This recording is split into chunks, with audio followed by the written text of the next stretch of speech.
নমস্কার, আমি দিদির ইচ্ছে থেকে দিদি আবারও চলে এসেছি তোমাদের সামনে নতুন একটা ভিডিও নিয়ে। আশা করি তোমরা সবাই খুব ভালো আছো, আমরাও ভালো আছি। ছেলের তো গরমে ছুটি পড়ে গেছে, তো ভাবলাম যে কাছে পিঠে কোথাও থেকে একটু ঘুরে আসা যাক। তো সেই মতো করে আমরা ব্যাগ গুছিয়ে নিয়েছি, রেডি হয়ে নিয়েছি। সকালে টিকিট কেটেছি, দুপুরের মধ্যে ব্যাগ গুছিয়েছি, রাত্রে বেরিয়ে গেছি। মানে এটা একটা আলাদা আলাদা অনুভূতি। তো চলো কোথায় যাচ্ছি, কীভাবে যাচ্ছি, কে কে যাচ্ছি, সবটা তোমাদের সাথে শেয়ার করব, কিন্তু আস্তে আস্তে তোমরা দেখতে থাকো। আশা করি তোমাদের ভালো লাগবে। তো আমিও রেডি হয়ে নিয়েছি, ছেলে বাবা তিনজনই রেডি। এবার আমরা বেরিয়ে পড়ছি। তো চলো তোমরা দেখতে থাকো। তো আমরা যাওয়ার সময় ঠাকুরকে প্রণাম করে বেরোলাম। আমরা অলরেডি বাস স্ট্যান্ডে চলেও এসেছি। আর বাসে উঠে ব্যাগট্যাগুলোকে রেখে একটু নিচে নেমে দাঁড়ালাম। প্রচণ্ড গরম ছিল, তো মানে বাস না ছাড়লে পরে তো হাওয়া হচ্ছিল না, সেই কারণে আমরা একটু বাইরে বেরিয়ে দাঁড়ালাম, একটু ছবি টবি তুললাম। যাই হোক, এবার আমরা নিয়েছিলাম দুটো স্লিপার আর দুটো চেয়ার কার। আমরা মানে আমি, বাবান আর বাবাই, আর তার সাথে আমাদের একটা ভাই যাচ্ছিলো। আমরা চারজন মিলে বেরিয়ে গেছি বালুরঘাট থেকে। আমরা পিয়া দিয়া বাসে বেরিয়েছিলাম। তো এবারে আমরা আমাদের যে যাওয়ার গন্তব্যটা সেটা তোমাদেরকে দেখাচ্ছি, চলো তোমরা একটু পরে দেখলেই বুঝতে পারবে। আমরা সকাল সকাল পৌঁছে যাব। রাত্রের বাস, তো সারা রাত্রি বাসে থেকে সকালে আমরা পৌঁছে যাব। তো বাবান দেখো, বাবান অলরেডি ওপরে উঠে গেছে। খানিক বাদে আমিও ওপরে উঠে গেছি, আমি আর বাবান ওপরে, আর বাবাই আর ভাই নিচে ছিল। তো আমরা বাসে উঠে গেলাম, বাস ছেড়েও দিল। এবার সারা রাত্রি তো আর বাসে ঘুম হয় না, কারণ বাস একটু বাদে বাদে থেমে যায়, তো সেই কারণে ঘুম নেই। আর বাড়ি থেকে আমরা অনেকটা আগে বেরিয়ে গেছি, তো এবার আমরা সেভাবে খেয়ে বেরোইনি, হালকা ফুলকা টিফিন করে বেরিয়েছিলাম। তারপরে বাস ছেড়ে চলে গেল, অনেকটা দূরে গিয়ে একটা হোটেলে আর কি আমাদেরকে নামালো। সেখানে গিয়ে আমরা রাত্রে ডিনারটা সেরে নিলাম। আমরা সাধারণত ভাতই খাই, এবার নিরামিষ ভাতই খেয়েছিলাম। বাইরে বেরোলে আমার মনে হয় নিরামিষ খাওয়াটাই বেটার। তো আমরা সেখানে খাওয়া দাওয়া করে আবার আমাদের গন্তব্যতে যাওয়ার জন্য আমরা গাড়িতে উঠে গিয়ে রওনা দিয়ে দিলাম। তো চলো পুরোটাই আসছে আস্তে আস্তে, তোমরা দেখো।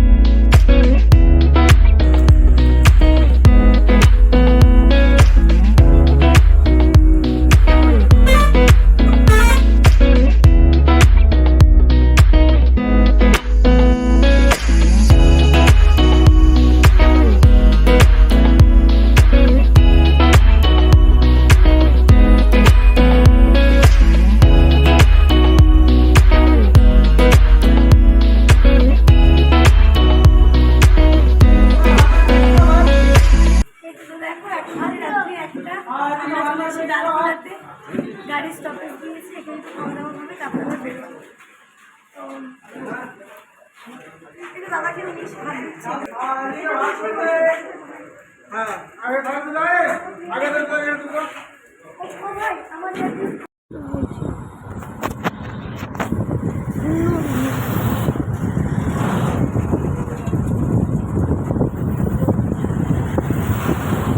মাঝখানে আবার কিছুটা গাছপালা, আবার মাঝখানে গাড়ি।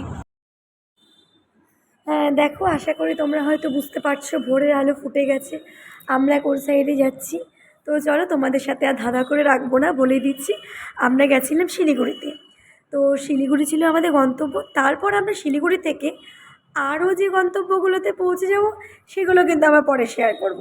তো আপাতত চলো আমরা শিলিগুড়িতে বাস স্ট্যান্ডে নেমে বাবাই একটা খুব সুন্দর হোটেল দেখে এসছে, তারপর আমরা হোটেলটাতে পৌঁছে গেলাম। তো আমরা যে হোটেলে ছিলাম সেটা হচ্ছে একদম শিলিগুড়ি বাস স্ট্যান্ডের অপোজিটে, একদম অপোজিটেই একটা সামনে ছোট্ট গলি চলে গেছে, সরু গলি। তো গিয়ে হাতে ডান দিকে, মানে গলিটা জাস্ট ঢুকে নিয়ে হাতে ডান দিকে আমাদের হোটেলের নামটা ছিল হলো ব্লুবার্ড হোটেল।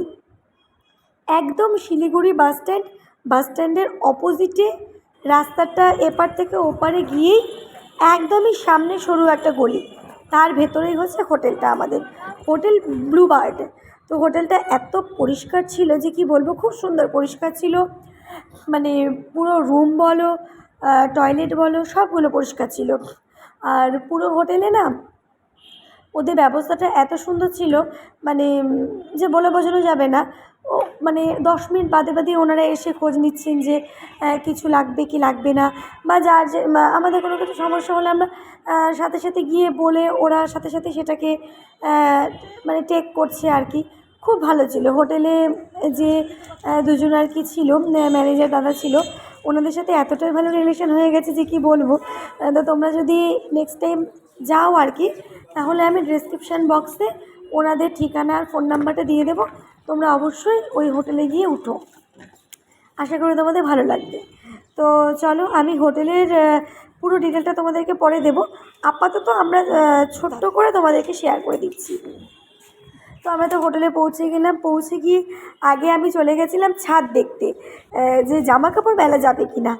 তো ছাদ দেখতে গিয়ে দেখি যে অনেকটা বড় ছাদ, আর তখন বাজলো প্রায় 5টা 25 আর কি, ভোরবেলা। সেই সময় যে সূর্য উঠছে, মানে সানরাইজটা যে কী অপূর্ব দৃশ্য, মানে সামনে থেকে কেউ না দেখলে বুঝতে পারবে না।